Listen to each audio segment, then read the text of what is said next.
वाघाचा कालभूत दिसे वाघा ऐसा, परी नाही दशा साच अंगी.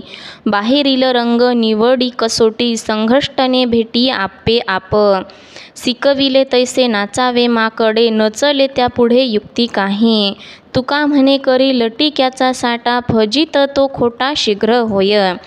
वाघाचे नुसते कातडे घेऊन त्यामध्ये भुसा भरून उभे केले तर ते खरे वाटते, पण वाघाच्या अंगी जे काही गुण असतात ते त्याच्या ठिकाणी नसते. वरवर कितीही वाघाचे कपडे घातले, वाघाच्या नखीचे कपडे घातले तरीही त्याला वाघाचे जे गुण असतात ते येत नाहीत. मुलाम्याचे नाणे कसोटीला लावले म्हणजे त्याचा खरा रंग दिसतो. म्हणजे एखाद्याचे जास्त संबंध झाले तर त्याचा स्वभाव लक्षात येतो. एखादा जर आपल्या बरोबर जास्त वेळ राहिला तरच आपल्याला त्याचा स्वभाव किंवा त्याचं वागणं बोलणं लक्षात येते. ज्याप्रमाणे माकडाला शिकविले तर त्याला तेवढेच नाचणे खेळ करणे तेवढेच त्याला येते.